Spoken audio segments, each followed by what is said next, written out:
नमस्कार दोस्तों, JVR classes में आपका फिर से स्वागत है। तो चलिए दोस्तों शुरू करते हैं। आज का पेपर 14 फरवरी 2019 को एसएससी कांस्टेबल जीडी भर्ती परीक्षाओं में पूछे गए प्रश्नों पर, जिसमें पिछले वीडियो के प्रश्नों से कंटिन्यू करते हुए हम लोग लेते हैं। हमने अब तक 400 क्वेश्चनों पर चर्चा कर चुके हैं। आज हम 401 क्वेश्चन पर चर्चा करेंगे। तो चलो शुरू करते हैं। Question number 401। अशोक ने धार्मिक अधिकारियों की नियुक्ति की जिन्हें खालिस्तान के रूप में जाना जाता था। किस रूप में जाना जाता था? तो ऑप्शन है दम महामता, दमाधिराज, दमाधिकारी और दमाध्यक्ष। तो इसको ऑप्शन ए हमारा सही आंसर है। धम्म महामता के नाम से जाना जाता था। तो ऑप्शन ए है, अशोक ने धार्मिक अधिकारियों की नियुक्ति की जिन्हें धम्म महामता के रूप में जाना जाता था। इसके बारे में जानते हैं कि अशोक जो है मौर्य राजवंश का क्या था, तीसरा शासक था। उसने लगभग संपूर्ण भारतीय उपमहाद्वीप पर शासन किया था। उन्होंने 260 ईसा पूर्व के आसपास बौद्ध धर्म को राजकीय धर्म घोषित किया। उसने धर्म महामात्र यानी धम्म महामता के रूप में धार्मिक अधिकारियों की नियुक्ति की, जिन्होंने धर्म का प्रचार करने और विभिन्न धार्मिक संप्रदायों के बीच द्वेष भाव को समाप्त कर धर्म की एकता पर बल देने का कार्य किया। Question number 402। बैंक की दर निम्नलिखित में से किस एजेंसी द्वारा तय की जाती है? यानी जो बैंकों की दर है वो किस एजेंसी के द्वारा तय की जाती है? तो ऑप्शन है भारतीय प्रतिभूति और विनिमय बोर्ड द्वारा, दूसरा है भारतीय रिजर्व बैंक द्वारा, तीसरा है स्टेट बैंक ऑफ इंडिया द्वारा, चौथा है वित्त मंत्रालय द्वारा। तो बैंकों की दर जो है भारतीय रिजर्व बैंक द्वारा तय की जाती है। तो ऑप्शन बी हमारा सही आंसर रहेगा, आरबीआई द्वारा, भारतीय रिजर्व बैंक। तो इसके बारे में जान लेते हैं कि रिजर्व बैंक जो है भारत का क्या है, सेंट्रल बैंक है और इसकी स्थापना जो है अप्रैल 1935 को हुई थी। इसका मुख्यालय मुंबई में है। यह वित्त मंत्रालय के अधिकार क्षेत्र में आता है। यह सभी बैंकों का संचालक एवं नियंत्रक बैंक है। आरबीआई बैंक दर का निर्धारण करता है। जो इन बैंकों की जितनी भी दर है, इंटरेस्ट रेट है, उन सब का निर्धारण आरबीआई ही तय करता है। नेक्स्ट है क्वेश्चन नंबर 403। कैबिनेट ने वर्ष 2018-19 के लिए गेहूं का न्यूनतम समर्थन मूल्य कितना बढ़ा दिया था, यानी कितना बढ़ाया था? तो ऑप्शन है 105 प्रति क्विंटल, 202 प्रति क्विंटल, 309 प्रति क्विंटल और 600 प्रति क्विंटल। तो कितना बढ़ाया था? तो 105 रुपये प्रति क्विंटल बढ़ाया था। तो ऑप्शन ए हमारा सही आंसर रहेगा, 105 रुपये प्रति क्विंटल। नेक्स्ट है question number 404। Rio de Janeiro का पृथ्वी शिखर सम्मेलन किस वर्ष आयोजित किया गया था? यानी रियो डी जेनेरियो का पृथ्वी शिखर सम्मेलन किस वर्ष आयोजित किया गया था? तो ऑप्शन है 1991 में, 1993 में, 1992 में और 1990 में। तो ये रियो डी जेनेरियो का 1992 में आयोजित किया गया था। ऑप्शन नंबर सी हमारा सही आंसर रहेगा। इसके बारे में हम लोग जान लेते हैं कि पृथ्वी का प्रथम शिखर सम्मेलन जो है 3 जून से 14 जून 1992 को रियो डी जेनेरो यानी ब्राज़ील में आयोजित किया गया था। इस सम्मेलन में 172 देशों ने भाग लिया था। यह सम्मेलन पर्यावरण और धारणीय विकास पर आधारित था। इस सम्मेलन के परिणाम निम्न थे। क्या क्या हुआ था इस सम्मेलन में? एक है पर्यावरण और विकास पर रियो घोषणा हुई थी, एजेंडा 21 हुआ था और वन प्रबंधन के सिद्धांत हुए थे। नेक्स्ट है क्वेश्चन नंबर 405। पंडित भीमसेन जोशी शास्त्रीय संगीत की किस परंपरा से संबंधित है? यानी पंडित भीमसेन जोशी है शास्त्रीय संगीत की किस परंपरा से संबंधित है? तो ऑप्शन है कव्वाली से, ठुमरी से, कर्नाटिक से और हिंदुस्तानी। तो यह हिंदुस्तानी से संबंधित है। तो ऑप्शन डी हमारा सही आंसर रहेगा, हिंदुस्तानी। तो पंडित भीमसेन जोशी का जन्म जो है 4 फरवरी 1922 ईस्वी को कर्नाटक में हुआ था। वह हिंदुस्तानी शास्त्रीय संगीत के प्रमुख गायनों में एक थे। विदित है कि हिंदुस्तानी शास्त्रीय संगीत से जुड़े प्रमुख स्वर हैं। कौन कौन सा है? ख्याल, गजल, ध्रुपद, धमर, तराना और ठुमरी है। इन्हें भारत सरकार द्वारा पद्मश्री 1972 में और पद्म भूषण 1985 में, साथ ही भारत रत्न 2008 पुरस्कार से भी सम्मानित किया गया है। नेक्स्ट है क्वेश्चन नंबर 406। मांसपेशियों में ऐंठन किसके कारण होता है, यानी मांसपेशियों में जो ऐंठन होती है वो किस कारण से होती है। ऑप्शन ए है पसीने के दौरान पानी की कमी, थका देने वाली मांसपेशियों का एरोबिक रूप में प्रतिक्रिया करना, रक्त परिसंचरण में वृद्धि करना और लैक्टिक अम्ल का संचय। तो ऑप्शन डी हमारा सही आंसर रहेगा। लैक्टिक एसिड का संचय होने के कारण से हमारी मांसपेशियों में ऐंठन होता है। तो समझ लेते हैं, लैक्टिक एसिड जो है मांसपेशियों में एकत्रित होने के कारण ऐंठन या थकावट होती है। इस अम्ल को सर्वप्रथम वर्ष 1980 में स्वीडन के रसायन वैज्ञानिक कार्ल विल्हेल्म सील ने पृथक किया था। नेक्स्ट है क्वेश्चन नंबर 407। निम्नलिखित में से कौन सी भाषा संविधान की 8वीं अनुसूची में सम्मिलित नहीं है। इनमें से कौन सी भाषा है जो नहीं है। पहले आपको बता दें, संविधान की जो 8वीं अनुसूची है उसमें कितनी भाषाओं का, 22 भाषाओं का उल्लेख किया गया है। 22 भाषाओं का उल्लेख किया गया है। तो कौन कौन सी भाषाएं हैं और कौन कौन सी नहीं है। तो इनमें जो ऑप्शनों में से कौन सी नहीं है वो देखते हैं। तो ऑप्शन डोंगरी, बोडो, फारसी और संताली, 4 भाषाएं दी हुई है। इन भाषाओं में से कौन सी भाषा है जो इसमें सम्मिलित नहीं है। तो डोंगरी है, बोडो भी है, संताली भी, तो फारसी भाषा जो है इसमें शामिल नहीं है। इसके बारे में थोड़ा जान लेते हैं। भारतीय संविधान की 8वीं अनुसूची में 22 भाषाओं को मान्यता प्राप्त है। वर्ष 2003 में मैथिली, बोडो, डोंगरी और संताली को 8वीं अनुसूची में जोड़ा गया था। ये तोड़ा नहीं है, ये जोड़ा गया था। फारसी वस्तुतः ईरान की भाषा है। यह भारत में मान्यता प्राप्त 22 भाषाओं में उल्लेखित नहीं है। नेक्स्ट है क्वेश्चन नंबर 408। निम्नलिखित में से क्या भारत के सर्वोच्च न्यायालय के अधिकार क्षेत्र में नहीं है। क्या है, निम्न में से क्या भारत के सर्वोच्च न्यायालय के अधिकार क्षेत्र में नहीं है। तो ऑप्शन ए है अपील संबंधी, यह है। मौलिक अधिकार है, सलाहकार है, वित्तीय संबंधी नहीं है। तो ये ऑप्शन हमारा सही रहेगा। वित्तीय संबंधी इसमें नहीं आएगा, ये वित्त मंत्रालय के अधीन में आता है। तो बात करते हैं भारत का उच्चतम न्यायालय। भारत का शीर्ष न्यायालय है जो कि भारत के अनुच्छेद 124 से 147 तक में वर्णित है। भारतीय सर्वोच्च न्यायालय के अधिकार क्षेत्र में अपीलीय, मौलिक तथा सलाहकारी क्षेत्राधिकार शामिल है, जबकि वित्तीय अधिकार वित्त मंत्रालय भारत सरकार के अधिकार क्षेत्र में आते हैं। नेक्स्ट है क्वेश्चन नंबर 409। खालिस्तान मिट्टी में पानी के रिसाव की दर सबसे कम होती है, यानी कौन सी मिट्टी जो पानी के रिसाव को सबसे कम करती है। ऑप्शन ए है चिकनी मिट्टी, बी है बलुआ, सी है बजरी और डी है दोमट। तो इसमें चिकनी मिट्टी रहेगी। ऑप्शन ए हमारा सही आंसर रहेगा। तो चिकनी मिट्टी क्या है, प्रश्नानुसार जो है चिकनी मिट्टी में पानी के रिसाव की दर सबसे कम होती है। चिकनी मिट्टी के कण सूक्ष्म, बहुत छोटे होने के कारण परस्पर जुड़े रहते हैं और उनके जो बीच जो है रिक्त स्थान कम होता है, यानी खाली जगह जो होती है वो बहुत कम होती है। अतः इनकी जो जल धारण क्षमता जो सर्वाधिक तथा रिसाव दर न्यूनतम होती है। दूसरी तरफ बलुई मृदा के कण जो अपेक्षाकृत बड़े होते हैं, ये आसानी से एक दूसरे से जुड़ नहीं पाते हैं, दूर दूर होते हैं। अतः इनके मध्य काफ़ी रिक्त स्थान होता है, जिनके कारण इनकी जल धारण क्षमता जो न्यूनतम तथा रिसाव दर अधिक होती है। यानी कि आप समझ सकते हैं ये मिट्टी के कण होते हैं छोटे छोटे, ये कण जो है दूर दूर होते हैं। किनकी, बजरी होगी, दोमट मिट्टी, बलुआ मिट्टी होगी, इनके दूर दूर होते हैं। तो इनके बीच से जो है पानी जो है रिस जाता है, तो पानी अंदर चला जाता है। और दूसरी चिकनी मिट्टी जो होती है, इसके जो कण होते हैं वो एक दूसरे से जुड़े हुए होते हैं, काफ़ी छोटे छोटे होते हैं। तो एक दूसरे से ये एक श्रृंखला के रूप में जुड़े होते हैं, जिनके अंदर से पानी जो है रिसने की संभावना बहुत कम होती है और ये काफ़ी दिनों तक जो है नमी धारण करके रखती है। नेक्स्ट है क्वेश्चन नंबर 410। ज्ञानपीठ पुरस्कार निम्नलिखित में से किस क्षेत्र में उत्कृष्टता के लिए दिया जाता है। यानी ज्ञानपीठ पुरस्कार जो है वो निम्नलिखित में से किस क्षेत्र में उत्कृष्टता के लिए दिया जाता है। ज्ञानपीठ पुरस्कार की बात हो रही है। तो ऑप्शन है औषधि के लिए, सामाजिक कार्य के लिए, साहित्य के लिए और सिनेमा के लिए। तो 4 इसमें ऑप्शन है, साहित्य, सामाजिक कार्य, औषधि और सिनेमा। तो ये किसके लिए दिया जाता है, ये साहित्य के लिए। ज्ञानपीठ पुरस्कार जो है साहित्य के लिए दिया जाता है। तो ऑप्शन हमारा सी जो है सही आंसर रहेगा, साहित्य के लिए। अब बात करें ज्ञानपीठ पुरस्कार की, तो ज्ञानपीठ पुरस्कार जो है भारतीय साहित्य के क्षेत्रों में दिया जाने वाला सर्वोच्च पुरस्कार है, यानी कि साहित्य में दिया जाने वाला सर्वोच्च पुरस्कार है भारत में। भारतीय संविधान की 8वीं अनुसूची में उल्लेखित 22 भाषाओं में से लिखित श्रेष्ठ कृति को यह पुरस्कार दिया जाता है। इस पुरस्कार की स्थापना वर्ष 1961 में हुई थी।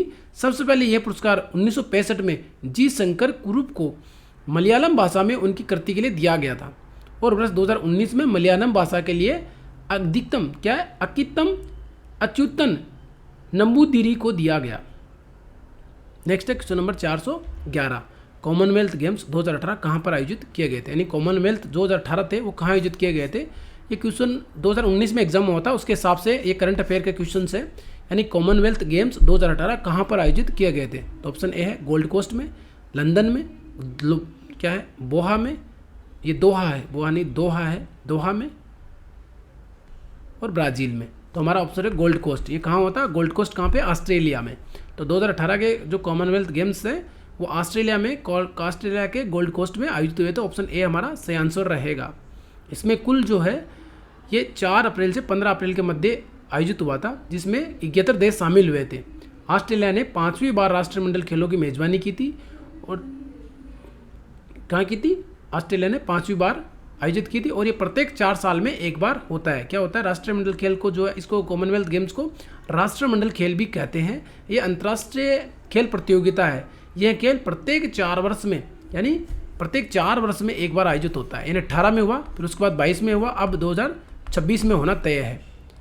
22 के बाद अब 26 में तय होना है। तो 22 में कहाँ हुआ था, तो 22 में ये जो है वर्मिंघम, कहाँ, इंग्लैंड में हुआ था। वर्मिंघम इंग्लैंड में, बर्मिंघम में इंग्लैंड में हुआ था।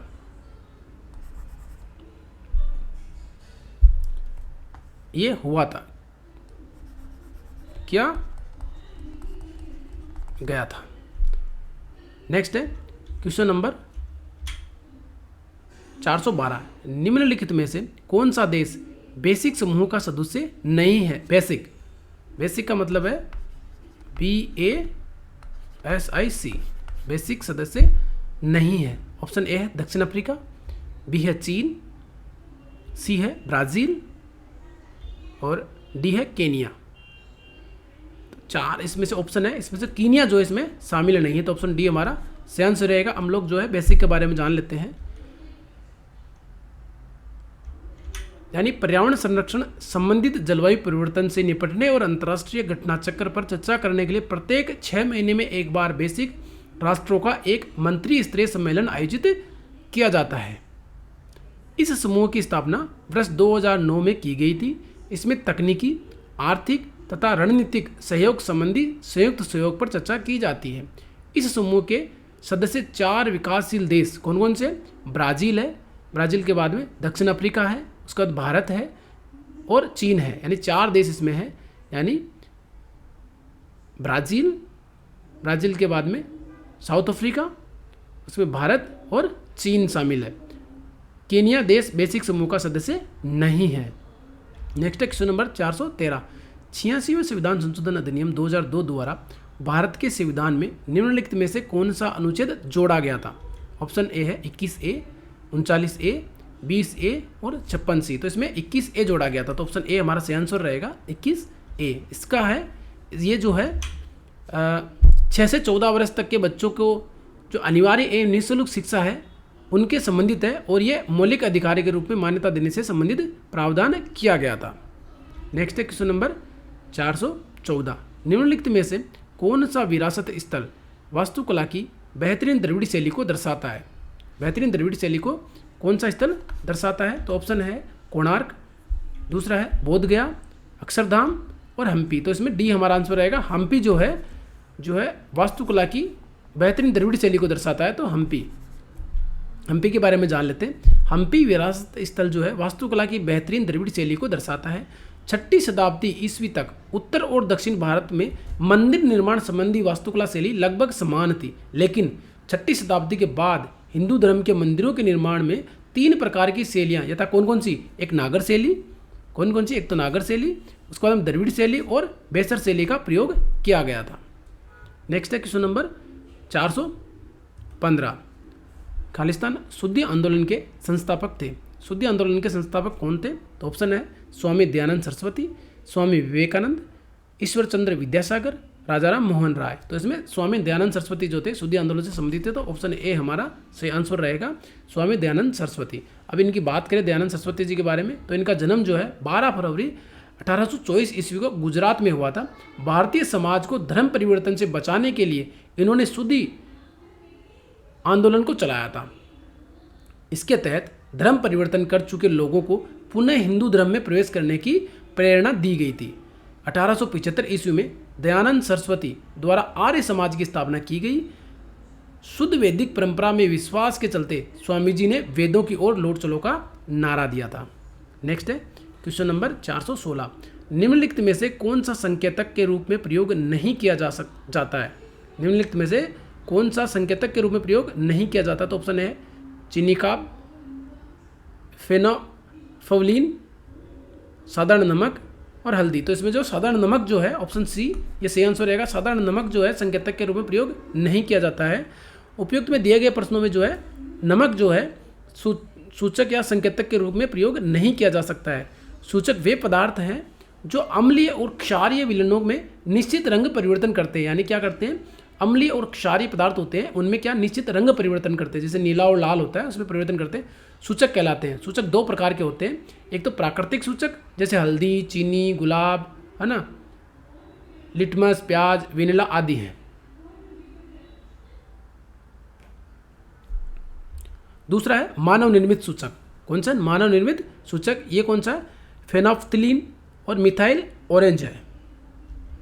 नेक्स्ट है क्वेश्चन नंबर 417, नागार्जुन सागर बांध किस नदी पर बना हुआ है? नंबर 1 है पद्मा, महानदी, कृष्णा और कावेरी। 4 नदियों का ऑप्शन है कि नागार्जुन सागर बांध जो है वो किस पर बना हुआ है? तो ये कृष्णा नदी पर बना हुआ। नागार्जुन बांध जो है कृष्णा नदी पर बना हुआ है। तो ऑप्शन सी हमारा सही आंसर रहेगा, कृष्णा नदी। नागार्जुन बांध जो है वो आंध्र प्रदेश के कौन सा है? गुंटूर और तेलंगाना के नलगोंडा जिलों की सीमाओं पर कृष्णा नदी पर बना हुआ है। यह है विंड का सबसे ऊंचा गेसोनरी यानी पत्थर की चिनाई किया हुआ बांध है।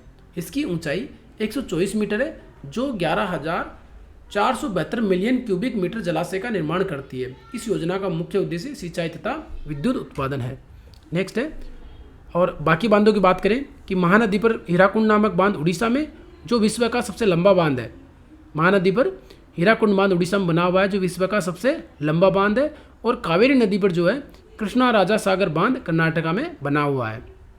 नेक्स्ट है क्वेश्चन नंबर 418, जातक कथाएं निम्न में से किस संप्रदाय से संबंधित है? तो ऑप्शन है लिंगायत से, शैव से, जैन धर्म से और बौद्ध धर्म से। जातक कथाएं जो है बौद्ध धर्म से संबंधित है। तो ऑप्शन डी हमारा सही आंसर रहेगा, बौद्ध धर्म से। तो जातक कथाएं जो है बौद्ध धर्म से संबंधित है। इन जातक कथाओं में भगवान बुद्ध के पूर्व जन्म की कथाएं हैं जो संभवतः खुद गौतम बुद्ध द्वारा कही गई है। नेक्स्ट है क्वेश्चन नंबर 419, मीराबाई चानू ने एनाहिम्स संयुक्त राज्य अमेरिका में निम्न में से किस इवेंट में स्वर्ण पदक जीता? ऑप्शन है विश्व स्नूकर चैंपियनशिप में, विश्व तीरंदाजी चैंपियनशिप में, विश्व भारोत्तोलन चैंपियनशिप में, विश्व टेनिस चैंपियनशिप में। तो इन्होंने जो विश्व भारोत्तोलन चैंपियनशिप में इन्होंने ऑप्शन सी जो है हमारा सही आंसर रहेगा, ऑप्शन सी। जो मीराबाई चानू है एक भारतीय महिला भारोत्तोलन खिलाड़ी है। वह वर्ष 2014 से 48 केजी श्रेणी की अंतर्राष्ट्रीय प्रतियोगिता में भाग ले रही है। इन्होंने वर्ष 2017 में एनाहिम्स यूएसए में आयोजित विश्व भारोत्तोलन चैंपियनशिप में स्वर्ण पदक जीता और वर्ष 2018 में गोल्ड कोस्ट में आयोजित 21वें कॉमनवेल्थ गेम्स में भी स्वर्ण पदक प्राप्त किया था। भारत सरकार द्वारा इन्हें 2008 में पद्मश्री और राजीव गांधी खेल रत्न पुरस्कार से सम्मानित किया गया है। नेक्स्ट है क्वेश्चन नंबर 420, खालिस्तान एक बैंक खाते या एक वित्तीय संस्थान में जमा राशि को संदर्भित करता है जिसमें कोई निर्दिष्ट परिपक्वता तिथि नहीं है। कौन सी है? मांग जमा में, सावधि जमा में, आवर्ती जमा में और वर्तमान जमा में। यानी जो वर्तमान जो है करंट डिपॉजिट में, यानी वर्तमान जमा यानी करंट डिपॉजिट है, इसमें जो है जमा राशि को संदर्भित करता है जिसमें कोई निर्दिष्ट जो है परिपक्वता तिथि नहीं होती है। कभी भी पैसा जमा कराए जा सकते हैं और कभी भी निकाले जा सकते हैं, जिसको हम लोग करंट डिपॉजिट कहते हैं।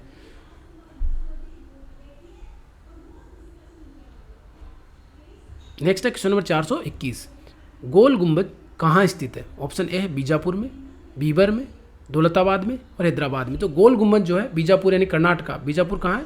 कर्नाटका में स्थित है। तो ऑप्शन ए हमारा सही आंसर रहेगा। गोल गुंबज कर्नाटक राज्य के बीजापुर में स्थित है। यह गुंबज आदिल शाह वंश के 7वें शासक मोहम्मद आदिल शाह का मकबरा है। इसका निर्माण 1626 से 1656 ईस्वी के मध्य फारसी वास्तुकार दाबुल के याकूत ने करवाया था। नेक्स्ट है क्वेश्चन नंबर 422, जनगणना 2011 के अनुसार किस राज्य की साक्षरता दर सर्वाधिक है? यानी कौन सा राज्य की साक्षरता दर जो है सर्वाधिक है? तो ऑप्शन है मिजोरम, गोवा, केरल और कर्नाटक। यानी साक्षरता दर की बात हो रही है, एजुकेशन रेशियो। तो किसका है, तो केरल का सर्वाधिक है। सी ऑप्शन हमारा सही आंसर रहेगा, केरल आगे। तो वर्ष 2011 की जनगणना के अनुसार केरल राज्य में साक्षरता दर सबसे अधिक है। वो कितने, 94%। कितनी है, केरल की कितनी है, 94% है। केरल में पुरुष साक्षरता दर कितनी है, 96.11 है, जबकि महिला साक्षरता दर कितनी है, 92.10 है। 2001 की जनगणना के बाद राज्य ने साक्षरता दर में 3.4% वृद्धि दर्ज की है। इस सूची में मिजोरम का कितना है, 91.33। मिजोरम का कितना है, 91.33 है। और दूसरे पर क्या है, गोवा का कितना है, दूसरे स्थान पर गोवा है जिसका कितना है, 88.7% है। और दूसरे स्थान पर है कौन है, मिजोरम जो है 91.33 के साथ दूसरे स्थान पर है, और गोवा जो है 88.7 के साथ में तीसरे स्थान पर है। और बिहार में साक्षरता सबसे कम है, कितनी है, 61.80 है। 80% सबसे कम किसकी है, बिहार की। 2011 की जनगणना के अनुसार सबसे कम किसकी, बिहार की है, 61.80। सबसे अधिक किसकी है, केरला की, कितनी है, 94% है। नेक्स्ट है क्वेश्चन नंबर 423। एक धरोहर को अपनाएं, अपनी धरोहर अपनी पहचान खालिस्तान की पहल है, क्या है, भारतीय इतिहास अनुसंधान परिषद की, पर्यटन मंत्रालय की, भारतीय पुरातत्व सर्वेक्षण की, और संस्कृति मंत्रालय। तो किसकी पहल है, पर्यटन मंत्रालय की है। तो ऑप्शन बी हमारा सही आंसर रहेगा, अपनी धरोहर अपनी पहचान, जो पर्यटन मंत्रालय की पहल है। यह जो है अपनी धरोहर अपनी पहचान परियोजना की शुरुआत जो है 27 सितंबर 2017 को विश्व पर्यटन दिवस के अवसर पर पर्यटन मंत्रालय भारत सरकार द्वारा की गई थी। नेक्स्ट है क्वेश्चन नंबर 425। भूमि और संवहनीय हवाओं के कारण क्या उत्पन्न होते हैं, तो अवैध संवहन उत्पन्न होता है, जलवायु अनुकूल होती है, विकिरण होता है, और प्रवाहकत्व होता है। तो क्या होता है, संवहन होता है। तो ऑप्शन ए हमारा सही आंसर रहेगा, संवहन। नेक्स्ट है क्वेश्चन नंबर 425। पेट द्वारा स्रावित म्यूकस यानी बलगम की भूमिका क्या है, पेट द्वारा स्रावित म्यूकस बलगम की भूमिका क्या है। तो ऑप्शन ए है, पेट की परत की रक्षा के लिए, वसा को पचाने के लिए, भोजन में कीटाणुओं को मारने के लिए, और प्रोटीन को पचाने के लिए। क्या होता है, पेट द्वारा स्रावित जो म्यूकस जो बलगम का क्या होता है, भोजन में कीटाणुओं को मारने के लिए, वसा को पचाने के लिए, पेट की परत की रक्षा के लिए। तो क्या होता है, ऑप्शन ए हमारा सही आंसर रहेगा, पेट की परत की रक्षा के लिए। तो ऑप्शन ए हमारा इसमें सही आंसर रहेगा। यानी बलगम या कफ फेफड़ों में से निकलने जाने वाला गाढ़ा तरल पदार्थ है, यानी फेफड़ों से निकलने वाला एक गाढ़ा तरल पदार्थ है। मनुष्य के पेट में एक खास तरह की बलगम यानी म्यूकस की परत होती है, जिसका निर्माण पेट स्वयं करता है। यह परत पेट की आंतरिक दीवार यानी क्या होता है, एलेस्मा को नरम रखती है एवं श्लेष्मा है, श्लेष्मा को नरम रखती है एवं श्लेष्मा परत की रक्षा करती है। नेक्स्ट है क्वेश्चन नंबर 426। करो या मरो भारत में किस प्रसिद्ध आंदोलन का नारा था। ऑप्शन है, भारत छोड़ो आंदोलन, सविनय अवज्ञा आंदोलन, असहयोग आंदोलन, और रोलेट एक्ट। तो किसका है, तो भारत छोड़ो आंदोलन का है। तो ऑप्शन ए हमारा सही आंसर रहेगा, भारत छोड़ो आंदोलन। तो भारत छोड़ो आंदोलन जो 8 अगस्त 1942 को बम्बई के ग्वालियर टैंक मैदान में अखिल भारतीय कांग्रेस समिति ने भारत छोड़ो आंदोलन का प्रस्ताव पारित किया था। भारत छोड़ो आंदोलन को अगस्त क्रांति भी कहा जाता है। इसको दूसरे किस नाम से जाना जाता है, अगस्त क्रांति के नाम से जाना जाता है, क्योंकि ये कब हुई थी, अगस्त में हुई थी। भारत छोड़ो आंदोलन अगस्त क्रांति भी कहा जाता है। इसी आंदोलन में महात्मा गांधी ने करो या मरो का नारा दिया था। नेक्स्ट है क्वेश्चन नंबर 427। यूनेस्को की विश्व धरोहर सूची में स्थान बनाने वाला भारत का पहला शहर कौन सा है। ऑप्शन ए है भुवनेश्वर, बी है इंदौर, सी है बेंगलुरु, और डी है अहमदाबाद। तो यूनेस्को की विश्व धरोहर सूची में जो स्थान बनाने वाला भारत का पहला शहर जो है वो अहमदाबाद है। तो डी हमारा आंसर रहेगा, अहमदाबाद। इन्होंने कब लिया था, 2017 में जो है इनको ये स्थान मिला था।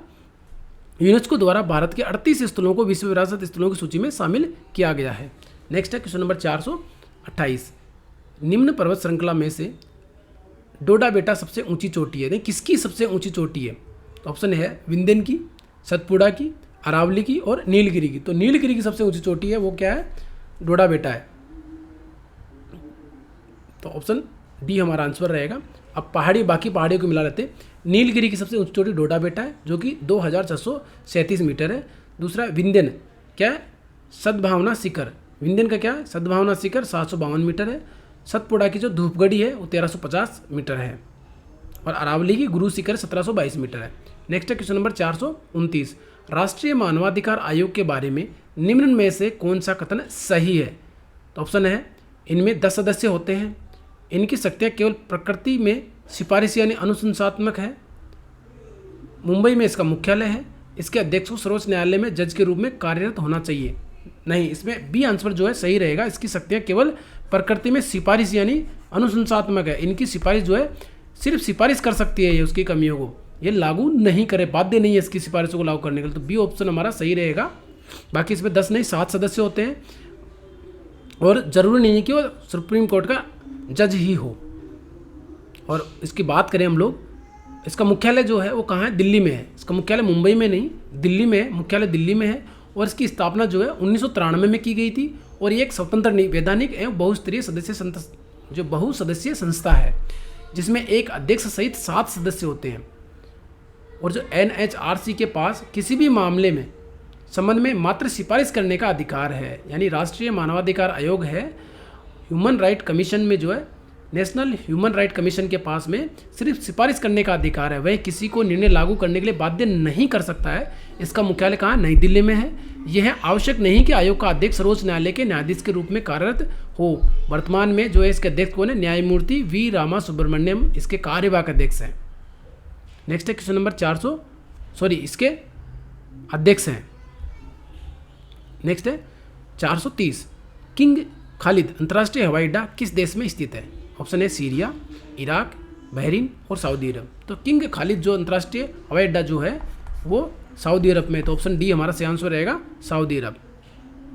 नेक्स्ट है क्वेश्चन नंबर 431, किसी देश में जीवन स्तर का प्रतिनिधित्व करने के लिए निम्न में से कौन सा मापदंड है? जीवन स्तर का प्रतिनिधित्व करने के लिए, जीवन स्तर का प्रतिनिधित्व करने के लिए क्या जरूरी है? तो ऑप्शन ए है औद्योगिक विकास, गरीबी अनुपात, राष्ट्रीय आय और प्रति व्यक्ति आय। तो जीवन स्तर का प्रतिनिधित्व करने के लिए प्रति व्यक्ति आय जरूरी है, तो प्रति व्यक्ति आय, तो ऑप्शन डी हमारा सही आंसर रहेगा, प्रति व्यक्ति आय। प्रति व्यक्ति आय किसी देश, राज्य, नगर या अन्य क्षेत्र में रहने वाले व्यक्तियों की औसत आय होती है। यह उस देश में लोगों के जीवन स्तर का प्रतिनिधित्व करने के लिए एक उपयुक्त मापदंड होती है। इसका अनुमान उस क्षेत्र में रहने वाले सभी लोगों की आय के जोड़ को क्षेत्र की कुल जनसंख्या में विभाजित करके लगाया जाता है। यानी प्रति व्यक्ति आय क्या होती है? राष्ट्रीय आय और संबंधित वर्ष की जनसंख्या का भाग देने से जो है प्रति व्यक्ति आय निकल कर आती है। नेक्स्ट है क्वेश्चन नंबर 432, विभिन्न देशों के मध्य विविध स्तर पर तीव्र एकीकरण के रूप में जाना जाता है। तो ऑप्शन है वैश्वीकरण, उदारीकरण, आधुनिकीकरण और निजीकरण। यानी विभिन्न देशों के मध्य विविध स्तर पर तीव्र एकीकरण के रूप में जाना जाता है। यानी तीव्र एकीकरण के रूप में जाना जाता है, उसको क्या बोलते हैं? तो उसको आधुनिकीकरण कहते हैं। यानी ऑप्शन नंबर सी हमारा सही आंसर रहेगा, आधुनिकीकरण। यानी आधुनिकीकरण क्या है? तो आधुनिकीकरण जो है सामाजिक परिवर्तन की एक प्रक्रिया है जो वैज्ञानिक दृष्टिकोण व तर्क पर आधारित है। सैद्धांतिक तौर पर इसकी शुरुआत यूरोपीय ज्ञानोदय से हुई है। अतः आधुनिकीकरण विभिन्न देशों के मध्य विविध स्तर पर तीव्र एकीकरण के रूप में जाना जाता है। नेक्स्ट है क्वेश्चन नंबर 433, शब्द डबल फोल्ट संबंधित, डबल फोल्ट जो है किससे संबंधित है? डबल फोल्ट ऑप्शन है वॉलीबॉल से, टेनिस से, स्नूकर से और कबड्डी से। यानी डबल फोल्ट जो है ये खेल से संबंधित है। हमने अभी तक जितने भी एग्जाम्स के क्वेश्चंस अभी तक लिए हैं उनमें किसी भी एक खेल से कोई ना कोई एक शब्द जरूर पूछा गया है कि किससे संबंधित है। तो डबल फोल्ट जो है वो टेनिस से संबंधित है। तो अब तक जो लगभग टेनिस से ही पूछे गए हैं, तो टेनिस से डबल फोल्ट जो टेनिस से संबंधित है, तो ऑप्शन बी हमारा सही आंसर रहेगा, टेनिस। अब टेनिस से और की बात करें तो टेनिस खेल से संबंधित है अन्य शब्द जैसे एस है, बैकहैंड है, बैकहैंड स्ट्रोक बोलते हैं उसको, ड्यूस बोलते हैं, हाफ वॉली बोलते हैं, फोल्ट बोलते हैं, उसके बाद में डबल फोल्ट बोलते हैं, let, love, smash, ground stroke आदि बोलते हैं। नेक्स्ट है क्वेश्चन नंबर 434, खालिस्तान व्यापक रूप से ईंधन के रूप में उपयोग किया जाता है और संपीड़ित प्राकृतिक गैस का एक प्रमुख घटक भी है। तो क्या है? तो ऑप्शन है प्रोपेन, ऑक्टेन, मीथेन और ब्यूटेन। तो इसमें मीथेन गैस जो होती है वो व्यापक रूप से ईंधन के रूप में होती है। तो ऑप्शन नंबर सी हमारा सही आंसर रहेगा, मीथेन। ये क्या होती है? जो संपीड़ित प्राकृतिक गैस जो है यानी कंप्रेस्ड नेचुरल गैस, प्राकृतिक रूप से पाई जाने वाली ज्वलनशील गैस है जो अत्यधिक दबाव के साथ सिलेंडरों में भरी जाती है। इसके मुख्य अवयव क्या? मीथेन, इथेन व प्रोपेन है। इसमें मीथेन 90% के प्रमुख होता है, यानी प्रमुख घटक होता है मीथेन 90%। क्वेश्चन नंबर 435, निम्नलिखित में से किस उत्पाद को भारत में पहला भौगोलिक संकेत प्राप्त हुआ, यानी कौन सा उत्पाद है जिसको भारत में पहला भौगोलिक संकेत प्राप्त हुआ है? तो ऑप्शन है मिजो मिर्च को, दूसरा है रतलामी सेव को, जोहा चावल को और दार्जिलिंग चाय। तो सबसे पहले किसको हुआ था? दार्जिलिंग चाय को हुआ था। दार्जिलिंग चाय की जो है भौगोलिक संकेत मिलकर के इनको जो बेचा गया था, दार्जिलिंग चाय। तो इसको कब मिला था? ये 2004 में ये हमें पहली बार मिला था, प्रथम जीआई टैग दिया गया था, यानी इसको क्या बोलते हैं? ज्योग्राफिकल इंडिकेशन देते हैं, प्रदान किया गया। यह चाय भारत के पश्चिमी बंगाल राज्य के दार्जिलिंग जिले में मुख्यतः प्राप्त होती है। जीआई टैग ऐसे कृषि या प्राकृतिक या विनिर्मित उत्पादों की गुणवत्ता और विशिष्टता का आश्वासन देता है जो एक विशिष्ट भौगोलिक क्षेत्र से उत्पन्न होता है और जिसके कारण इसमें अद्वितीय विशेषताओं और गुणों का समावेश होता है। नेक्स्ट है क्वेश्चन नंबर 436। 1556 में क्वेश्चन 436 बोल रहा है कि 1526 ईस्वी में बाबर ने इब्राहिम लोदी को कहाँ हराया था? यानी बाबर ने इब्राहिम लोदी को 1526 ईस्वी में कहाँ हराया था? तो ऑप्शन है हल्दी घाटी में, कालिंजर में, चौसा में और पानीपत में। तो 1526 में पानीपत में जो है बाबर ने इब्राहिम लोदी को हराया था। तो ऑप्शन डी हमारा आंसर सही है, डी। पानीपत का प्रथम युद्ध बाबर व इब्राहिम लोदी के बीच 1526 ईस्वी में हुआ था, जिसमें बाबर की विजय हुई थी। दूसरा पानीपत का दूसरा युद्ध जो है अकबर और हेमू के बीच में 1556 ईस्वी में हुआ था, जिसमें अकबर विजयी हुआ था। तीसरा जो है पानीपत का तीसरा युद्ध की बात करें तो अफगान व मराठा के बीच, नहीं, अफगान और मराठा के बीच में हुआ था 1761 में, जिसमें अफगान विजयी हुआ था। नेक्स्ट है क्वेश्चन नंबर 437। नागर शैली वास्तुकला से निर्मित कौन से प्रसिद्ध मंदिर अपनी कामोत्तेजक कामुक मूर्तिकला के लिए फेमस है? कौन से मंदिर हैं जो अपनी कामोत्तेजक कामुक मूर्तिकला के लिए प्रसिद्ध है? पहला है खजुराहो, सोमनाथ, हम्पी, मीनाक्षी। तो खजुराहो के जो मंदिर है वो इसके लिए फेमस है, तो ए हमारा से आंसर रहेगा खजुराहो। यानी कहाँ पे है खजुराहो? मध्य प्रदेश में है। मध्य प्रदेश के छतरपुर में स्थित खजुराहो के मंदिर नागर शैली में निर्मित अपनी अद्भुत शिल्पकला और अकल्पनीय मूर्तिकला के लिए प्रसिद्ध है। इन मंदिरों का निर्माण 10वीं से 12वीं शताब्दी के मध्य चंदेल शासकों ने करवाया था। खजुराहो के मंदिर सभी प्रमुख भारतीय मूल के धर्मों वैष्णव, शैव और जैन से संबंधित रखते हैं। खजुराहो के मंदिर काम क्रीड़ा कला के लिए दुनिया भर में विख्यात है। नेक्स्ट है क्वेश्चन नंबर 438। दक्षिण अफ्रीका के शीतोष्ण घास के मैदानों को कहा जाता है, यानी दक्षिण अफ्रीका के शीतोष्ण घास के मैदानों को क्या कहते हैं? ऑप्शन है डाउन्स, प्रेरी, पंपास और वेल्ड। तो दक्षिण अफ्रीका में जो घास के मैदान है उनको क्या कहते हैं? तो दक्षिण अफ्रीका में घास के मैदानों को क्या वेल्ड कहा जाता है ना। ऑप्शन डी हमारा आंसर रहेगा वेल्ड। बाकी दूसरे जान लेते हैं कि स्टेपीज जो है यूरोप और उत्तरी एशिया में जो स्टेपीज जो कहा जाता है घास के मैदान को, डाउन जो ऑस्ट्रेलिया में क्या कहते हैं? डाउन्स कहते हैं। उसके प्रेरी जो उत्तरी अमेरिका में इसको क्या प्रेरीज कहा जाता है, और पंपास अर्जेंटीना में इसको पंपास कहा जाता है। नेक्स्ट वेल्ड जो दक्षिण अफ्रीका में कहते हैं। नेक्स्ट है क्वेश्चन नंबर 439। प्रतिष्ठित लोरियस वर्ल्ड स्पोर्ट्स अवार्ड किस भारतीय एथलीट को दिया गया था? यानी प्रतिष्ठित क्या लोरियस वर्ल्ड स्पोर्ट्स अवार्ड किस भारतीय को दिया गया था? तो ऑप्शन ए है अनिबॉर्न चटर्जी को, पंकज अडवाणी को, द्युति चंद्र को और विनेश फोगाट को। तो इसको मिला था विनेश फोगाट को। तो ऑप्शन डी हमारा से आंसर रहेगा विनेश फोगाट। भारत की विनेश फोगाट प्रतिष्ठित लॉरेंस विश्व खेल पुरस्कारों में नामांकित होने वाली प्रथम भारतीय खिलाड़ी है। उन्हें Lawrence world comeback of the year की श्रेणी में नामांकित किया गया था। नेक्स्ट है क्वेश्चन नंबर 440। शब्द क्या है? उत्परिवर्तन मुख्य रूप से संदर्भित करता है। उत्परिवर्तन शब्द जो है किसको जो संदर्भित करता है? ऑप्शन है आनुवांशिक प्रवासन को, आनुवांशिक रेखा को, आनुवांशिक सुधार को, आनुवांशिक गलती को। तो उत्परिवर्तन जो है वो किससे संबंधित है? तो उत्परिवर्तन जो है 4 ऑप्शन हमारे पास में। तो आनुवांशिक गलती के लिए जो उत्परिवर्तन मुख्य रूप से संदर्भित करता है तो क्या है? उत्परिवर्तन। तो ऑप्शन नंबर डी हमारा सही आंसर रहेगा आनुवांशिक गलती।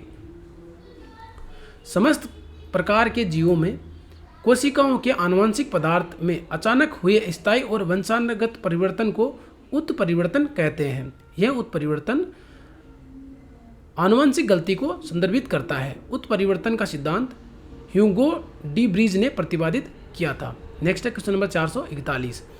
निम्नलिखित में से किस देश ने पुरुष हॉकी विश्व कप 2018 जीता था? तो कौन से देश ने जीता है? तो ऑप्शन है 2018 की बात हो रही है। तो ऑप्शन है बेल्जियम ने, न्यूजीलैंड ने, अर्जेंटीना ने और पाकिस्तान ने। तो इसमें बेल्जियम ने जो है 2018 का जो है विश्व हॉकी का पुरुष हॉकी विश्व कप जीता था। किसने? बेल्जियम ने। ये क्या जीता था? कलिंग स्टेडियम में आयोजित पुरुष हॉकी विश्व कप 2018 का खिताब बेल्जियम ने नीदरलैंड को सडन डेथ शूट आउट में 3-2 से हराकर जीता था। यह पुरुष हॉकी विश्व कप का 14वां संस्करण था जो भुवनेश्वर उड़ीसा में संपन्न हुआ था। 2023 में 15वें हॉकी विश्व कप का आयोजन जो है भारत में जो संपन्न हुआ था, जिसमें जो है बेल्जियम को हरा करके किसने जीता था? इस मुकाबले को बेल्जियम को हरा करके, बेल्जियम को फाइनल में हरा करके जर्मनी ने जीता है। किसने जीता है? जर्मनी ने जीता है। 2023 का संस्करण। नेक्स्ट है क्वेश्चन नंबर 442। पंचायती राज संस्थान के अंतर्गत अस्तित्व में आया। पंचायती राज संस्थान जो है कब अस्तित्व में आया था? तो ऑप्शन ए है 42वें और 43वें संशोधन अधिनियम के, 86वें और 87वें संविधान संशोधन अधिनियम में, 63वें और 64वें संविधान संशोधन अधिनियम में, 73वां और 74वें संविधान संशोधन अधिनियम में। तो ऑप्शन डी हमारा सही आंसर रहेगा। 73वां और 74वां संविधान संशोधन अधिनियम जो है पंचायती राज से संबंधित है। तो इसमें क्या है? भारतीय संविधान में पंचायती राज संस्थाएं 73वें और 74वें संविधान संशोधन अधिनियम 1992 के तहत जोड़े गए। 73वें संविधान संशोधन के तहत त्रिस्तरीय पंचायती राज व्यवस्था का प्रावधान किया गया, जिसमें ग्राम पंचायत, पंचायत समिति और जिला परिषद को शामिल किया गया था। उसके बाद इस संविधान संशोधन द्वारा संविधान में भाग 9 जोड़ा गया तथा 11वीं अनुसूची का प्रावधान किया गया, जिसमें 29 विषयों की सूची दी गई है। नेक्स्ट है क्वेश्चन नंबर 443। किस IUCN दस्तावेज में वनस्पतियों और जीवों की लुप्तप्राय प्रजातियों की सूची है? किस IUCN दस्तावेज में वनस्पतियों और जीवों की लुप्तप्राय प्रजातियों की सूची है? तो ऑप्शन है ब्लू लिस्ट में, ग्रीन लिस्ट में, रेड लिस्ट में और ब्लैक लिस्ट में। तो 4 लिस्ट यहाँ पे दी गई है। उनमें से कौन सी लिस्ट है जिसके अंदर में जो है वनस्पतियों और जीवों की लुप्तप्राय प्रजातियों की सूची है? तो रेड लिस्ट होती है, उसके अंदर में ऐसे की सूची रखी जाती है। तो रेड लिस्ट, तो ऑप्शन सी हमारा सही आंसर रहेगा रेड लिस्ट में। अंतर्राष्ट्रीय प्रकृति संरक्षण संघ विश्व की प्राकृतिक स्थिति को संरक्षित रखने के लिए एक वैश्विक प्राधिकरण है। इसकी स्थापना 1948 ईस्वी में की गई थी। इसका मुख्यालय स्विट्जरलैंड में स्थित है। इस संगठन द्वारा वनस्पतियों और जीवों की लुप्तप्राय प्रजातियों के लिए रेड लिस्ट यानी लाल सूची तैयार जारी की जाती है। Question number 444। निम्नलिखित में से किसने अपनी अदालत या दरबार में सिजदा और पेबोस की प्रथा शुरू की थी? यानी सिजदा और पेबोस की व्यवस्था जो है किसने शुरू की थी? तो ऑप्शन ए है अलाउद्दीन खिलजी ने, फिरोज शाह तुगलक ने, मोहम्मद बिन तुगलक ने, गयासुद्दीन बलबन ने। तो ये किसने शुरू कर दी? गयासुद्दीन बलबन ने। तो डी हमारा आंसर रहेगा गयासुद्दीन बलबन। यानी सल्तनत कालीन यानी दिल्ली सल्तनत के तो सल्तनत कालीन सुल्तान बलबन ने ईरानी दरबारी प्रथा सिजदा, यानी क्या होता है सिजदा का मतलब घुटनों के बल बैठकर सुल्तान के सामने सिर झुकाते हैं, ए पेबोस यानी पेट के बल लेटकर सुल्तान के पैरों को चूमते हैं, को अपने राज दरबार में लागू किया था। बलबन ने अपने राज्य में रक्त एवं लोह की नीति लागू की। बलबन ने पारसी त्यौहार नवरोज को भी प्रारंभ करवाया था। नेक्स्ट है question number 445।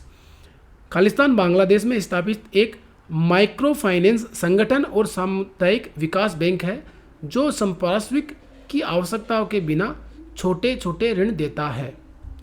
Reserve bank, federal bank, सहकारी बैंक और ग्रामीण बैंक। तो कौन सा है? तो ग्रामीण बैंक है। तो ऑप्शन डी आंसर रहेगा ग्रामीण बैंक। अगर आपको इन क्वेश्चनों का PDF फॉर्मेट चाहिए तो आप JBR क्लासेज व्हाट्सएप चैनल और टेलीग्राम चैनल को ज्वाइन करके वहाँ से डाउनलोड कर सकते हैं। नेक्स्ट है क्वेश्चन नंबर 446। निम्नलिखित में से कौन सा एक स्थायी विकास लक्ष्य नहीं है जिसे 2030 तक प्राप्त करने का लक्ष्य रखा गया है? यानी कौन सा नहीं है जिसे 2030 तक प्राप्त करने का लक्ष्य रखा गया है? ऑप्शन ए है लैंगिक समानता, भूखमरी निदान, स्वास्थ्य एवं जीवन स्तर को उच्च करना, अंतरिक्ष अनुसंधान। तो हमारा डी आंसर रहेगा अंतरिक्ष अनुसंधान। नेक्स्ट है क्वेश्चन नंबर 447।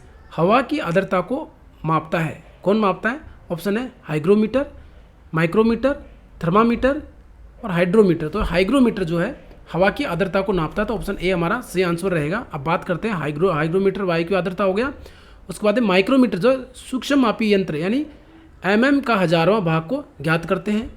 थर्मामीटर जो ताप को मापता है, और हाइड्रोमीटर जो है वो द्रवों का अपेक्षित घनत्व का मापन करता है। नेक्स्ट है क्वेश्चन नंबर 448, किस घरेलू अपशिष्ट में रिसाइकलिंग की एक उत्कृष्ट क्षमता है?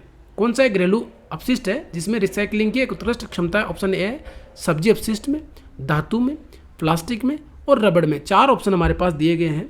किसमें? तो सब्जी के जो अपशिष्ट है उसके अंदर में जो है रिसाइकलिंग की प्रक्रिया होती है, तो ए ऑप्शन है। ऑप्शन है ए। इसमें होता क्या है कि जो घरेलू सब्जी अपशिष्ट होते हैं उनसे क्या हम लोग जो है ऊर्जा उत्पन्न कर सकते हैं। ये अपशिष्ट बायोडिग्रेडेबल होते हैं जिनसे खाद बनाई जाती है, ये समय विघटित हो जाते हैं। नेक्स्ट है question number 449, world energy outlook को जारी किया जाता है। तो वर्ल्ड एनर्जी आउटलुक जो है उसको कौन जारी करता है? कौन जारी करता है वर्ल्ड आउटलुक को? ऑप्शन ए अंतर्राष्ट्रीय ऊर्जा न्यायाधिकरण, अंतर्राष्ट्रीय ऊर्जा एजेंसी, विश्व आर्थिक मंच और अंतर्राष्ट्रीय ऊर्जा संगठन। तो कौन करता है? अंतर्राष्ट्रीय ऊर्जा एजेंसी, यानी ऑप्शन बी हमारा जो है सही आंसर रहेगा। वर्ल्ड एनर्जी आउटलुक को अंतर्राष्ट्रीय ऊर्जा एजेंसी जारी करती है। जो वर्ल्ड एनर्जी आउटलुक को अंतर्राष्ट्रीय ऊर्जा एजेंसी द्वारा जारी किया जाता है। अंतर्राष्ट्रीय ऊर्जा एजेंसी एक स्वायत्त संगठन है। इसकी स्थापना वर्ष 1976 में यानी 1973 के तेल संकट के बाद हुई थी, जब ओपेक कार्टेल ने तेल की कीमतों में भारी वृद्धि के साथ कच्चे तेल पर प्रतिबंध लगा दिया था। इसका मुख्य कार्य ऊर्जा सुरक्षा, आर्थिक विकास, पर्यावरण जागरूकता एवं दुनिया भर में से क्या है एंगेजमेंट है। नेक्स्ट है क्वेश्चन नंबर 450, 2011 की जनगणना के अनुसार भारत में मुस्लिमों का कुल प्रतिशत कितना है? यानी 2011 की जनगणना मुस्लिमों का प्रतिशत कितना है? तो ऑप्शन है 10.2, 12.4%, 16.6% और 14.2%। तो 2011 की जनगणना के अनुसार भारत में मुस्लिमों का कुल प्रतिशत कितना? 14.2% है। डी हमारा सही आंसर रहेगा। बाकी और लोगों की बात कर लें तो हिंदुओं का कितना था? 79.8% है, मुस्लिमों का 14.2 कर ही लिया, ईसाइयों का 2.3% है, सिखों का 1.7% है, बौद्धों का 0.7% है और अन्य जो है 0.7% है। नेक्स्ट है क्वेश्चन नंबर 451, यथा जनवरी 2019 किस भारतीय क्रिकेटर ने एक दिवसीय अंतर्राष्ट्रीय मैच में सबसे तेज 100 विकेट लेने की प्रसिद्धि प्राप्त की है? कौन ऐसा भारतीय खिलाड़ी है? तो ऑप्शन है उमेश यादव, ईशांत शर्मा, हार्दिक पांड्या, मोहम्मद शमी। तो इसमें सही आंसर रहेगा मोहम्मद शमी, डियान, जिन्होंने क्या किया 56 मैचों में ही आंकड़ा पार कर लिया था। 56 मैच खेल करके उन्होंने सबसे तेज 100 विकेट लिए हैं।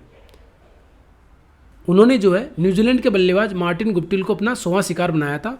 शमी से पहले इरफान पठान ने 59 वनडे में 100 विकेट पूरे किए थे। जहीर खान ने 65, अजीत अगरकर ने 67 और जुआगर श्रीनाथ ने 68 मैचों में वनडे में 100 विकेट लेने का आंकड़ा पार किया था।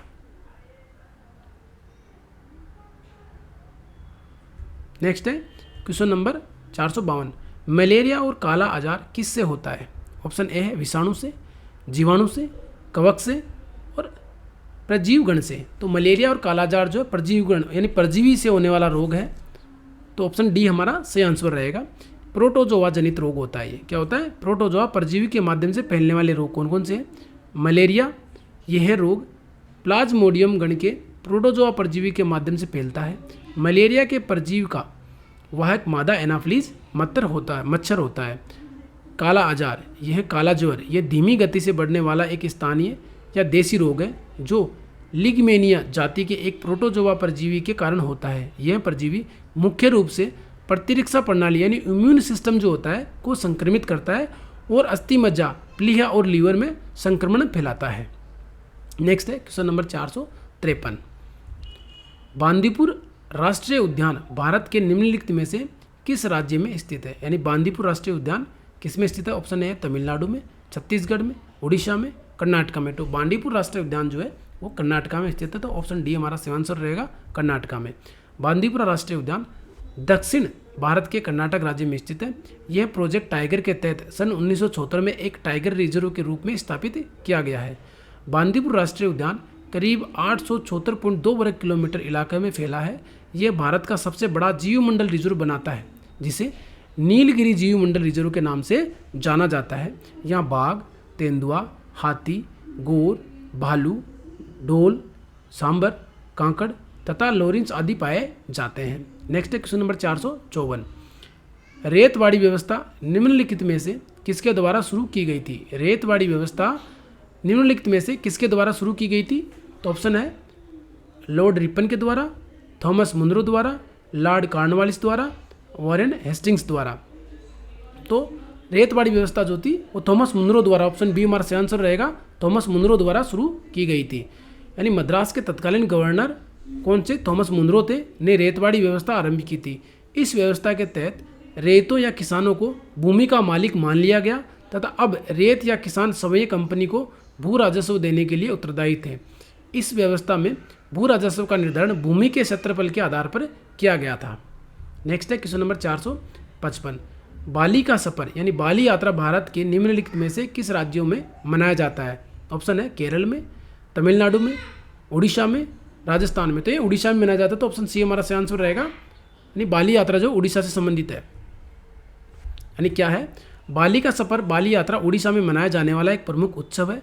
यह उत्सव कटक नगर में महानदी के किनारे गड़गड़िया घाट पर मनाया जाता है। यह उत्सव उस दिन की स्मृति में मनाया जाता है जब प्राचीन काल में ओडिशा के नाविक बाली, जावा, सुमात्रा, बोर्नियो और श्रीलंका आदि सुदूर प्रदेशों की यात्रा के लिए प्रस्थान करते थे। इन यात्राओं का उद्देश्य व्यापार तथा सांस्कृतिक प्रसार होता था। जिन नावों से वे यात्रा करते थे वे आकार में विशाल होती थी और उन्हें बोइत कहते थे। क्या कहते थे? बोइत कहते थे। नेक्स्ट है क्वेश्चन नंबर 456। भारतीय राष्ट्रीय कांग्रेस का लाहौर सत्र जो है किस कारण महत्वपूर्ण है? ऑप्शन ए है इसने भारत में नागरिक सेवा परीक्षा आयोजित करने का प्रस्ताव पारित किया था। इसने प्रांतीय चुनाव में बहिष्कार का प्रस्ताव पारित किया था। इसने जो पूर्ण स्वराज्य की मांग का प्रस्ताव पारित किया था। इसने रोलेट एक्ट सत्याग्रह करने का प्रस्ताव पारित किया था। तो कौन सा? इसने पूर्ण स्वराज्य की मांग करी थी। कौन सा? लाहौर जो अधिवेशन हुआ था उसमें क्या था? पूर्ण स्वराज्य की मांग रखी गई थी। तो ऑप्शन सी हमारा सही आंसर है, पूर्ण स्वराज्य। ये कब हुआ था? तो 31 दिसंबर 1929 ईस्वी को भारतीय राष्ट्रीय कांग्रेस का वार्षिक अधिवेशन तत्कालीन पंजाब प्रांत की राजधानी लाहौर में हुआ। इस ऐतिहासिक अधिवेशन में कांग्रेस के पूर्ण स्वराज्य का घोषणा पत्र तैयार किया गया तथा पूर्ण स्वराज्य को कांग्रेस का मुख्य लक्ष्य घोषित किया। इस अधिवेशन के अध्यक्ष कौन थे? जवाहरलाल नेहरू थे। नेक्स्ट है क्वेश्चन नंबर 457। नटराज की कांस्य प्रतिमा किसके शासनकाल के दौरान निर्मित की गई थी? नटराज की कांस्य प्रतिमा जो है किसके शासनकाल के दौरान निर्मित की गई थी? तो ऑप्शन है पल्लव के दौरान, पांड्या के दौरान, चेरा के दौरान और चोल के दौरान। तो चोलों के दौरान बनाई गई। तो ऑप्शन डी जो है हमारा सही आंसर रहेगा, चोल शासकों के दौरान बनाई गई थी। तो नटराज की कांस्य मूर्ति जो है चोल वंश से संबंधित है। नटराज का अर्थ है तांडव नृत्य की मुद्रा में शिव। चोलों के समय निर्मित धातु मूर्तियों में नटराज शिव की कांस्य प्रतिमा को विश्व के श्रेष्ठतम मूर्ति शिल्प में एक माना जाता है। नटराज शिव जी के अनेक रूपों में से एक है जिसमें वह सबसे उत्तम नर्तक है। नेक्स्ट है क्वेश्चन नंबर 458। तृतीय क्षेत्र का दूसरा नाम क्या है? उत्पादक क्षेत्र, सार्वजनिक क्षेत्र, सेवा क्षेत्र और प्राथमिक क्षेत्र। तो तृतीय क्षेत्र का दूसरा नाम क्या है? सेवा क्षेत्र है। तो ऑप्शन सी हमारा सही आंसर रहेगा, सेवा क्षेत्र है। अर्थव्यवस्था के तृतीय क्षेत्र को सेवा क्षेत्र भी कहते हैं। अर्थव्यवस्था के अन्य दो क्षेत्र प्रारंभिक क्षेत्र यानी जिसमें कृषि, पशुपालन, मछली पालन आदि है तथा द्वितीय क्षेत्र में विनिर्माण है। और तृतीय क्षेत्र का विकास 20वीं शताब्दी के आरंभ में शुरू हुआ था जिसको सेवा क्षेत्र के नाम से जाना जाता है। नेक्स्ट है क्वेश्चन नंबर 459। कुछ दिनों के बाद पीतल और कांस्य की मूर्तियां हरी हो जाती है, उसका कारण क्या है? ऑप्शन ए है संसारण के कारण से, ऑक्सीकरण के कारण से, अपक्षरण के कारण से, अपघटन यानी सड़न के कारण से। तो ये क्या होता है? संसारण के कारण से होता है। ऑप्शन ए हमारा सही आंसर रहेगा। जब कोई धातु जो है अपने आसपास अम्ल या आर्द्रता के संपर्क में आता है तो वह अम्ल या आर्द्रता के साथ अभिक्रिया करता है। अभिक्रिया के फलस्वरूप धातु ऑक्साइड, हाइड्रोक्साइड, कार्बोनेट इत्यादि में परिवर्तन हो जाता है जिनसे धातुओं का क्षय होने लगता है अर्थात धातु संसारित होने लगता है। इस प्रक्रिया को संसारण कहते हैं। नेक्स्ट है क्वेश्चन नंबर 460। निम्नलिखित में से किस स्थान पर प्रवासी भारतीय दिवस 2019 के समापन समारोह का आयोजन किया गया था? यानी प्रवासी भारतीय जो दिवस 2019 का था उसका समापन जो है कहाँ किया गया था? तो ऑप्शन है कोची में, पुणे में, चंडीगढ़ में और वाराणसी में। तो कहाँ किया था? वाराणसी में किया गया था। ऑप्शन डी हमारा सही आंसर रहेगा, वाराणसी। ये क्या था? 15वां जो है भारतीय प्रवासी दिवस था।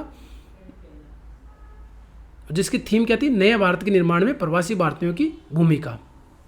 नेक्स्ट है क्वेश्चन नंबर 461, वैदिक काल के महत्वपूर्ण देवताओं के सह समूह का चयन करें। यानी वैदिक काल के महत्वपूर्ण देवताओं के जो सह समूह है उसका हमें चयन करना है। तो ऑप्शन है अग्नि, इंद्र, सोम, बी में है शेषनाग, चंद्र, यम, ब्रह्मा, प्रजापति, गरुड़, वरुण, विष्णु और शिव। तो इसमें जो है महत्वपूर्ण जो वैदिक काल से संबंधित देवता जो है वो अग्नि, इंद्र और सोम है। तो ऑप्शन नंबर ए हमारा सही आंसर रहेगा। भारतीय ग्रंथ वेदों में वर्णित जो है देवताओं को वैदिक देवता कहते हैं। जिन देवताओं का मुख्य रूप से वेदों में वर्णन हुआ है वे अग्नि है, इंद्र है, सोम है, पृथ्वी आदि है। नेक्स्ट है क्वेश्चन नंबर 462, ताजमहल की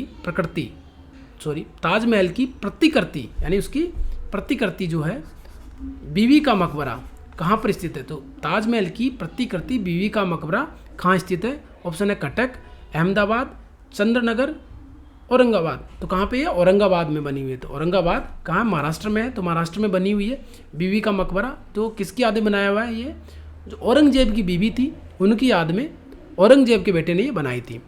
तो औरंगजेब की बीवी जो थी उनका नाम था रबिया उद दौरानी, यानी उर्फ जिसका क्या था दिलरास बानो बेगम।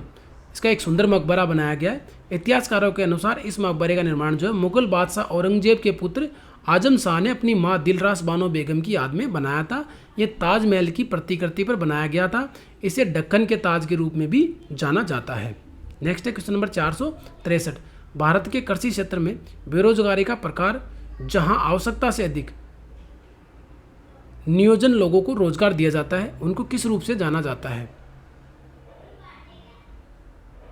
ऑप्शन है प्रच्छन्न बेरोजगारी, संरक्षणात्मक बेरोजगारी, मौसमी बेरोजगारी और सीमांत बेरोजगारी। तो उसको प्रच्छन्न बेरोजगारी कहते हैं, प्रच्छन्न बेरोजगारी कहते हैं। यानी प्रच्छन्न बेरोजगारी वह स्थिति है जिसमें किसी कार्य हेतु आवश्यकता से अधिक श्रमिक कार्य कर रहे हैं। यानी कि एक खेत में मान लीजिए 2 व्यक्ति को काम करना होता है और 2 व्यक्ति उसको काम को आसानी से कर सकते हैं, परंतु हमारे घर में जो है 5 लोग हैं और 5 लोग उसी कृषि पर निर्भर हैं। तो इसको प्रच्छन्न बेरोजगारी कहते हैं। यानी जिसमें किसी कार्य तो आवश्यकता यानी आवश्यकता 2 की है परंतु काम वो 5 कर रहे हैं, तो इसी को ही प्रच्छन्न बेरोजगारी कहते हैं। इस प्रकार की अल्प बेरोजगारी को छिपी बेरोजगारी भी कहते हैं, क्योंकि ये उन लोगों की बेरोजगारी है जिनके पास कोई रोजगार नहीं है, वो बेकार बैठे हुए हैं। और खुली बेरोजगारी जो है इसे खुली बेरोजगारी, इसलिए इसे प्रच्छन्न बेरोजगारी भी कहा जाता है। भारत के कृषि क्षेत्र में बेरोजगारी का प्रकार प्रच्छन्न बेरोजगारी के अंतर्गत आता है। नेक्स्ट है क्वेश्चन नंबर 464, महात्मा गांधी राष्ट्रीय ग्रामीण रोजगार गारंटी अधिनियम के संदर्भ में निम्नलिखित में से कौन सा कथन सही नहीं है। इसने भारत सरकार ने वर्ष 2009 में शुरू किया था, तो पहला ही सही नहीं है, इसमें 2009 में शुरू किया था। ऑप्शन 2 है इसे काम के अधिकार के रूप में भी जाना जाता है। ठीक है, यह लाभार्थी को 100 दिनों के काम की गारंटी देता है। ओके, ये ग्रामीण विकास मंत्रालय द्वारा कार्यान्वित किया जाता है। तो ऑप्शन ए हमारा है गलत रहेगा, 2009 में शुरू किया गया है। तो ऑप्शन ए। इसकी बात करें तो ये कब शुरू किया गया था, मनरेगा जिसको हम लोग बोलते हैं, इसको 2005 में यानी 7 सितंबर 2005 को विधान द्वारा अधिनियमित किया गया था। शुरू में इसे राष्ट्रीय ग्रामीण रोजगार गारंटी अधिनियम कहा जाता था, लेकिन 2 अक्टूबर 2009 को इनका नाम क्या कर दिया गया था, मनरेगा यानी महात्मा गांधी राष्ट्रीय ग्रामीण रोजगार गारंटी अधिनियम कर दिया गया था। नेक्स्ट है क्वेश्चन नंबर 465, भारत में चुनाव के संदर्भ में VVPAT शब्द का अर्थ है क्या है। VVPAT का क्या अर्थ है, तो इसका अर्थ है voter beaming press out trail, voter variable paper audit roll, voter visit poll account roll, voter variable paper account trail. तो इसमें क्या होता है, ऑप्शन बी जो है voter variable paper audit roll, जो बी आंसर जो है हमारा सही रहेगा। Voter variable paper audit roll जो इसका फुल फॉर्म है।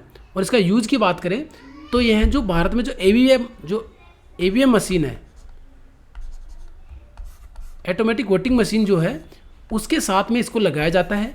जैसे ही कोई भी जो वोट देने वाला जी मतदाता जो वोट देगा, जिस बटन को वो दबाएगा एक छोटी सी पर्ची निकलेगी, उस पर्ची पे उसको कंफर्म होगा कि उसने जो बटन दबाया है वही उधर में उसमें छप के आता है, और कुछ सेकंड के बाद में वो पर्ची जो है वो बॉक्स के अंदर लॉक हो जाती है। इसके बारे में हम लोग जान लेते हैं। जो VPAT एक इलेक्ट्रॉनिक मशीन है voter variable paper audit trail जो एक मशीन है जो ईवीएस मशीन के साथ अटैच रहती है। जब मतदाता वोट डालता है उस समय ये क्या वीवीपीएटी में एक पर्ची जनरेट होती है, एक पर्ची निकलती है जिसको स्क्रीन पर 7 सेकंड के लिए देखा जाता है, यानी 7 सेकंड के लिए देख सकते हैं। इसके बाद ये पर्ची बॉक्स में लॉक हो जाती है। वोट डालने के बाद मतदाता अपने डाले हुए वोट को देख सकता है। इसमें से उसे संतुष्टि होती है कि उसने जो वोट किया है उसका वोट जो है उसी को मिला है जिसको उसने दिया है। जो वीवीपीटीएस मशीन जो है का निर्माण भारत इलेक्ट्रॉनिक्स लिमिटेड यानी भारत इलेक्ट्रॉनिक्स लिमिटेड और electronic corporation of India limited के द्वारा किया जाता है। इस मशीन का सबसे पहला प्रयोग जो वर्ष 2013 में नागालैंड के नेक्सेन विधानसभा चुनाव में किया गया था। नेक्स्ट है क्वेश्चन नंबर 466। भारतीय संविधान के संदर्भ में निम्नलिखित में से कौन सा अनुच्छेद अपने नागरिकों को धर्म की स्वतंत्रता के अधिकार की गारंटी देता है? यानी भारतीय संविधान के संदर्भ में निम्नलिखित में से कौन सा अनुच्छेद अपने नागरिकों को धर्म की स्वतंत्रता के अधिकार की गारंटी देता है? तो ऑप्शन ए है अनुच्छेद 22, अनुच्छेद 14, अनुच्छेद 32, अनुच्छेद 25। तो अनुच्छेद 25 जो है इसकी गारंटी देता है, यानी धर्म को अबाध रूप से मनाने, आचरण करने, प्रसार और प्रचार करने की स्वतंत्रता देता है। तो अनुच्छेद 25 इसमें सही आंसर रहेगा। अंतःकरण की ओर धर्म को अबाध रूप से मानने, आचरण और प्रसार करने की स्वतंत्रता देता है। नेक्स्ट है क्वेश्चन नंबर 467। सैंडस्टोन निम्नलिखित में से किसका उदाहरण है? ऑप्शन है मेटामॉर्फिक यानी रूपांतरित पत्थर है, तलछटी पत्थर है, आग्नेय पत्थर है, गैर धूमिल पत्थर है। तो इसमें तलछटी पत्थर जो है वो सैंडस्टोन होते हैं, तलछटी पत्थर। तो ऑप्शन बी हमारा सही आंसर रहेगा। सैंडस्टोन एक प्रकार की चट्टान है जो तलछट से बनी होती है। तलछटी चट्टान, तलछट के कण खनिज और चट्टान के टुकड़े द्वारा निर्मित होते हैं। यानी जो इसके उदाहरण जैसे हम लोग बलुआ पत्थर को हम लोग इसका उदाहरण मान सकते हैं। नेक्स्ट है क्वेश्चन नंबर 468। टुड्रा प्रकार की वनस्पति के बारे में निम्नलिखित में से कौन सा कथन सही नहीं है? यानी सही नहीं है। तो ऑप्शन ए है छोटी झाड़ियाँ इस वनस्पति का एक हिस्सा है। ओके। प्राकृतिक वनस्पति का विकास यहाँ सीमित है। ओके। यह समशीतोष्ण क्षेत्र में पाई जाती है। संवार, मांस और काई लाइचेन यहाँ पाए जाते हैं। तो इसमें ऑप्शन जो सी है ये गलत है। ये जो है शीतोष्ण का है, शीतोष्ण क्षेत्र में पाई जाती है। तो ऑप्शन सी जो है इसका हिस्सा नहीं है। नेक्स्ट है, इसकी बात कर ले हम लोग। जो टुड्रा प्रदेशों के 3 प्रकार हैं, यानी आर्कटिक टुड्रा, अल्पाइन टुड्रा और अंटार्कटिक टुड्रा। यानी टुड्रा प्रदेशों की वनस्पति मुख्यतः बोनी झाड़ियाँ, दलदली पौधे, घास, काई, लाइकेन से मिलकर बनी होती है। नेक्स्ट है क्वेश्चन नंबर 469।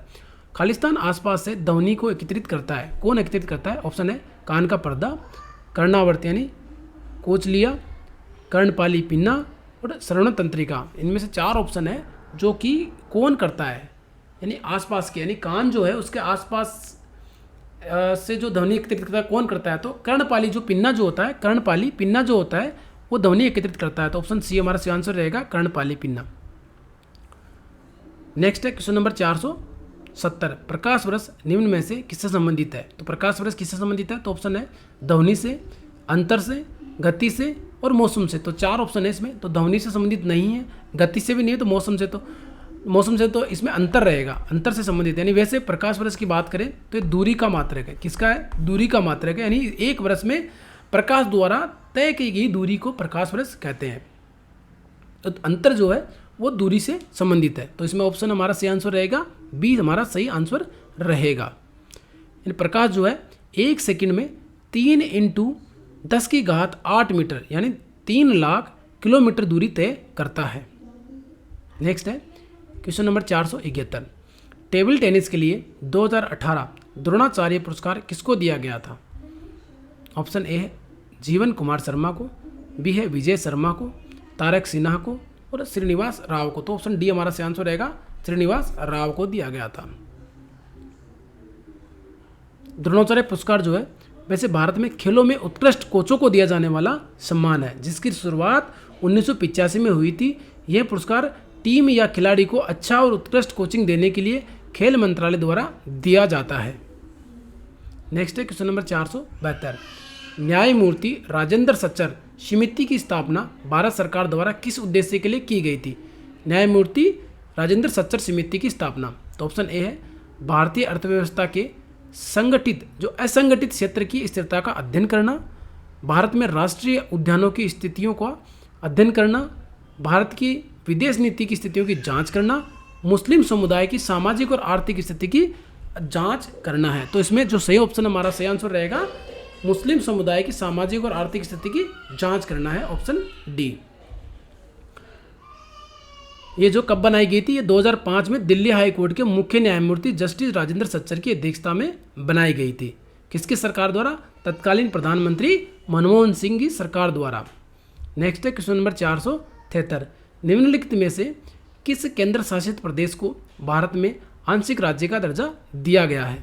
ऑप्शन है दमन दीव को, दादरा और नगर हवेली को, पुडुचेरी को और चंडीगढ़ को। तो इसमें पुडुचेरी को जो है भारत में आंशिक राज्य का दर्जा प्राप्त है। तो सी ऑप्शन हमारा सही आंसर रहेगा, सी। नेक्स्ट है क्वेश्चन नंबर, इसमें हम लोग थोड़ा बात कर लेते हैं कि भारत में जो केंद्र शासित प्रदेश है यानी यूनियन टेरिटरीज है, एक प्रकार का प्रशासनिक भाग है जिसे सीधे केंद्र सरकार द्वारा नियंत्रित किया जाता है और एक प्रशासन के रूप में एक उपराज्यपाल होता है जो भारत के राष्ट्रपति का प्रतिनिधित्व होता है। यह केंद्र सरकार द्वारा नियुक्त होता है। अब बात कर लेते हैं हम लोग, इसमें जो है दिल्ली, पुडुचेरी और जम्मू कश्मीर 3 ऐसे केंद्र शासित प्रदेश हैं जिनके पास आंशिक राज्य का दर्जा प्राप्त है और उनकी अपनी विधानसभाएं भी है। कौन कौन से 3 हैं? दिल्ली, पुडुचेरी और जम्मू और कश्मीर। बात करें अन्य की, जो अन्य केंद्र शासित प्रदेश है भारत के या टोटल केंद्र शासित प्रदेशों की बात करें तो अंडमान निकोबार द्वीप समूह है, दमन और दीव दादरा नगर हवेली है, चंडीगढ़ है, लक्षद्वीप है, लद्दाख है, ये इससे अलग है। बाकी पुडुचेरी, दिल्ली और जम्मू कश्मीर जो है ये 3, ये हम लोग बात कर लेते हैं। तो टोटल कितने? 8 केंद्र शासित प्रदेश है। नेक्स्ट है क्वेश्चन नंबर 476, कौन सा पुल असम के डिब्रूगढ़ को अरुणाचल प्रदेश के पासी से जोड़ता है? यानी कौन सा पुल जो है असम के डिब्रूगढ़ को अरुणाचल प्रदेश के पासीघाट से जोड़ता है? तो कौन सा पुल जोड़ता है? तो एक बोगीबिल, नैनी, पंबन, कोरोनेशन। तो कौन सा जोड़ता है? बोगीबिल जोड़ता है। तो ऑप्शन ए हमारा सही आंसर रहेगा, बोगीबिल। नेक्स्ट है